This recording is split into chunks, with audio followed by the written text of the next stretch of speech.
My parents handed my younger brother the access code to my storage unit while I was working a night shift, and by the time I found out, $34,000 worth of photography equipment was gone. My brother had skipped town, and my mother was standing in my kitchen telling me I needed to calm down.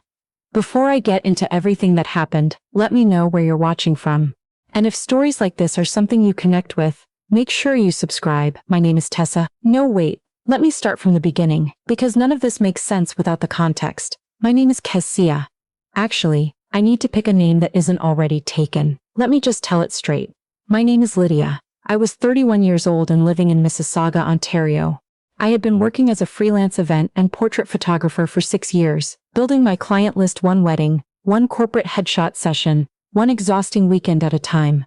I didn't come from money. My parents emigrated from Trinidad when I was 4, and we grew up in a small semi-detached house in Brampton where saving up wasn't a philosophy, it was survival. I learned early that if I wanted something, I earned it myself. By the time I was 29, I had invested roughly $34,000 into my photography setup, 2 full-frame mirrorless camera bodies, a set of prime lenses, lighting rigs, portable studio equipment, a gimbal stabilizer. I had saved 3 months for specifically. None of that was shitty to people outside my industry, but to me, it was everything. That equipment was my income. It was my business. Every dollar of it had come from skipping vacations, working back-to-back weekend bookings, and saying no to things I actually wanted so I could say yes to the career I was building.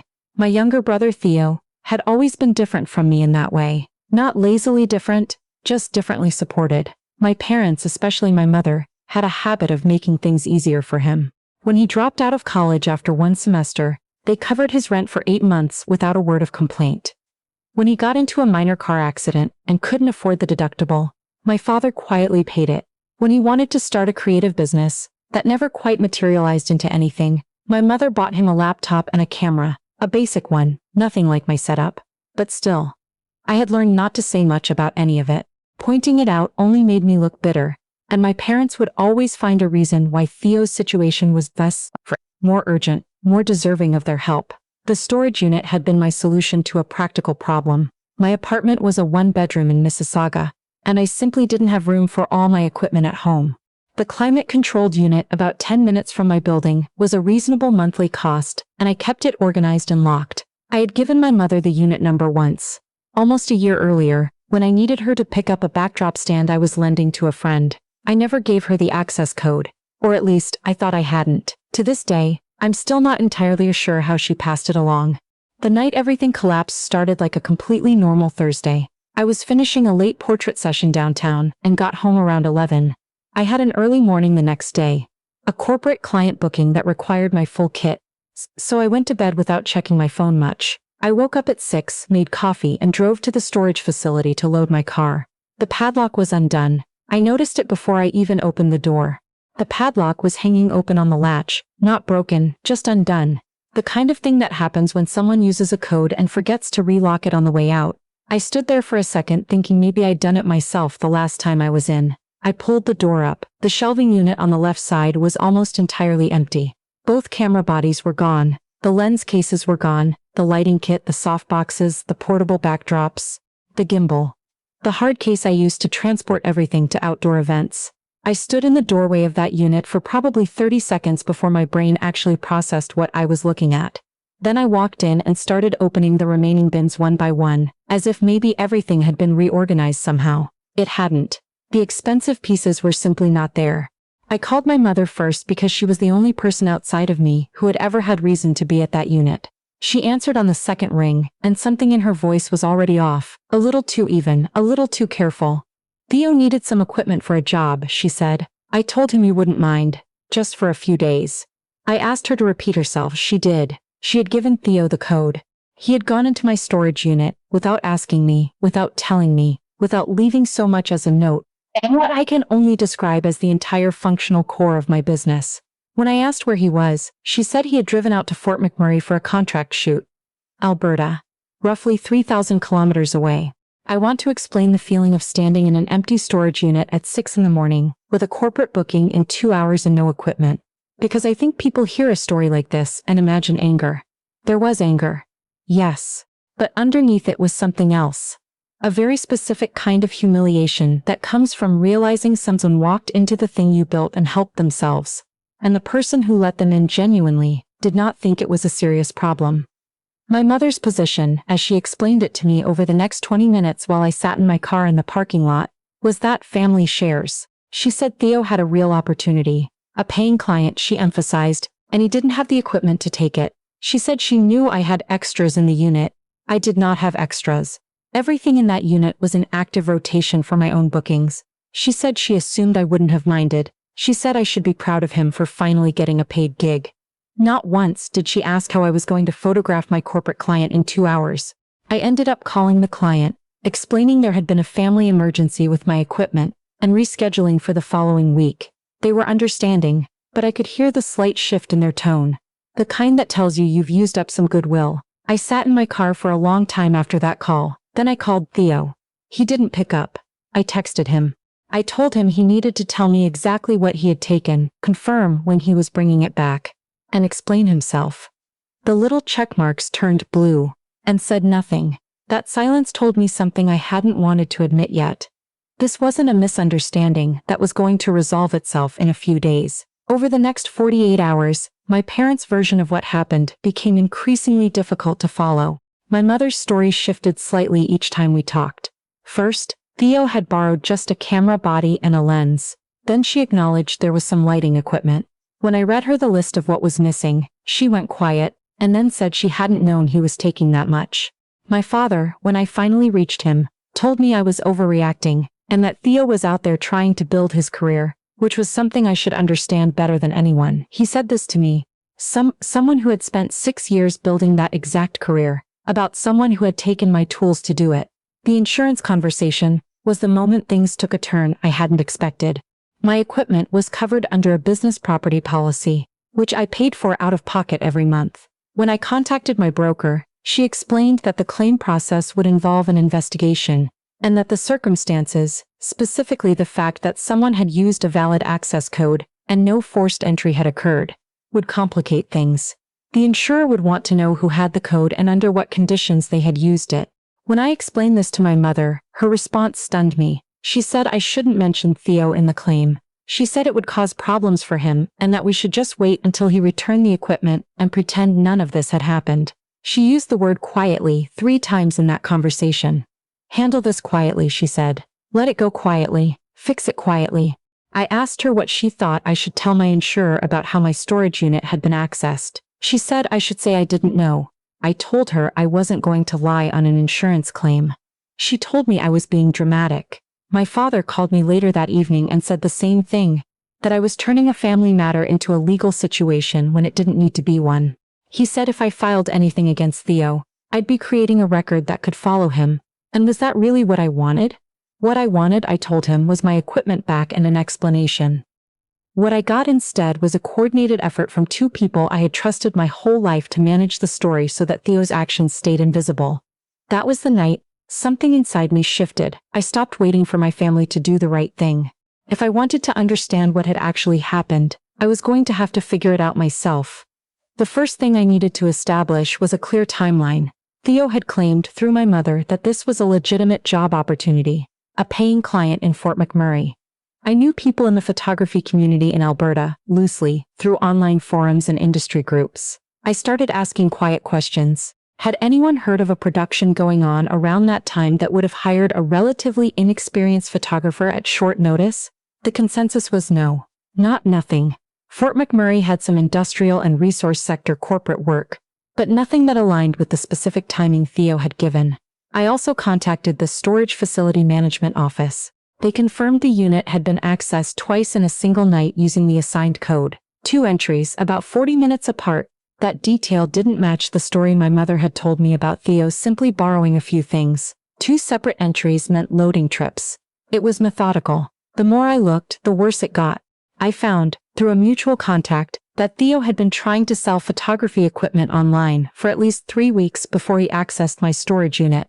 He had posted in a few local buy and sell groups, describing gear that sounded very similar to mine. The specifications, the brand combinations. The posts had been deleted, but the contact remembered them and sent me screenshots they had saved. When I confronted my mother with this, She became hostile in a way I had never seen from her before. She said my contact was lying. She said I was looking for reasons to destroy Theo. She said I had always resented him, and that this was just another example of me trying to make him look bad. My father backed her up completely. Within days, extended family members I hadn't spoken to in months were texting me to say I was tearing the family apart, and that Theo was going through a hard time. My mother had been busy. I knew then that I was entirely alone in this. My parents had decided which version of events they were going to support, and it wasn't mine. The realization settled in my chest like something heavy and cold. I had spent my whole adult life quietly accepting the imbalance in how my parents treated us, because I believed, somewhere underneath all of it, that they loved us equally and would never actually let something seriously wrong happen to me. I had been wrong. I hired a lawyer. It was not a decision I made lightly. Legal fees are not a small thing when you're already operating without your core equipment. But I understood by that point that I was not going to get anywhere by continuing to have the same circular conversations with my family. My lawyer advised me clearly: document everything, keep records of every communication, and do not agree to handle this quietly.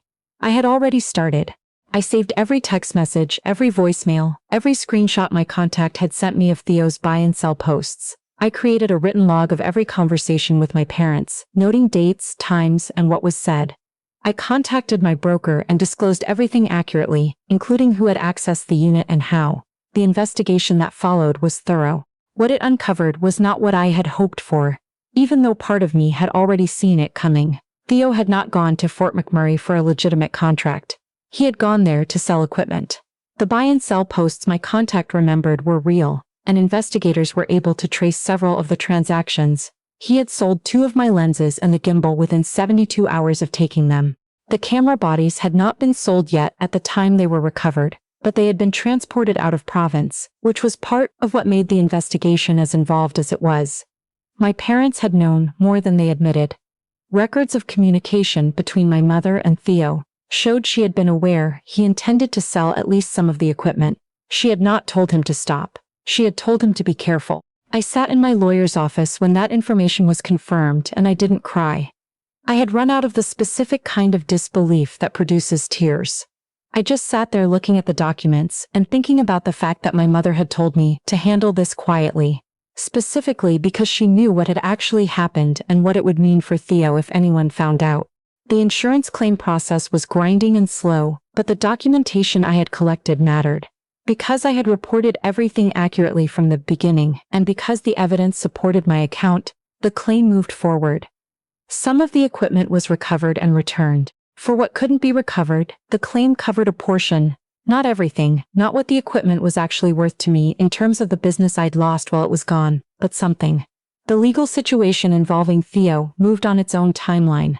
I want to be clear, I did not go looking for criminal consequences. What I did was report the facts accurately to my insurer and cooperate fully with their investigation. What happened after that was a result of what the investigation uncovered, not a choice I made about how aggressively to pursue my brother. I've had to say that to a lot of people who felt entitled to an opinion about what I should have done differently.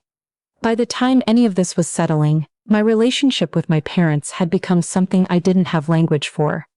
My mother called me twice to say she was heartbroken. My father left a voicemail that lasted almost 8 minutes, in which he explained, in careful and measured language, why I had mishandled the situation from the very beginning.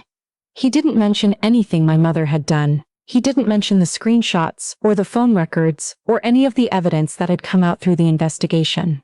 He just talked about how I had chosen to escalate instead of keep things in the family, and how that choice had consequences for all of us. I listened to that voicemail once and didn't return the call. In the months that followed, I rebuilt. I upgraded 2 of the recovered camera bodies, replaced the lenses that hadn't come back, and slowly restocked what the claim hadn't covered. I lost 2 clients permanently, one who rebooked with another photographer during the gap and never came back, and one who simply stopped responding after I had to reschedule. I gained others. I was careful with every booking, every invoice, every piece of equipment I invested in. I also stopped attending family gatherings. Not dramatically, not with a declaration. I just started saying no. Thanksgiving, a cousin's engagement party, my parents' anniversary dinner. I said no to all of it, calmly and without explanation, because I didn't have anything left to explain. I had said everything that needed to be said, and none of it had mattered to the people who needed to hear it. What I came to understand, slowly, over those months, was that the storage unit and the equipment had always been secondary. The thing that had broken wasn't something Theo took. It was the moment I saw proof, documented, irrefutable, that my mother had known and said nothing. That she had stood in my kitchen and told me to calm down, while holding information that would have changed everything if she'd been willing to share it. That she had calculated in some quiet part of herself that protecting Theo from the consequences of what he'd done was worth whatever happened to me as a result. I had always known the playing field wasn't level. I had known it the way you know something you've spent years convincing yourself you can live with. This was different. This was proof on paper. My parents reached out again around the following spring. The messages were softer than anything they'd sent before. My mother said she missed me. My father said he thought we should talk. There was no apology in either message.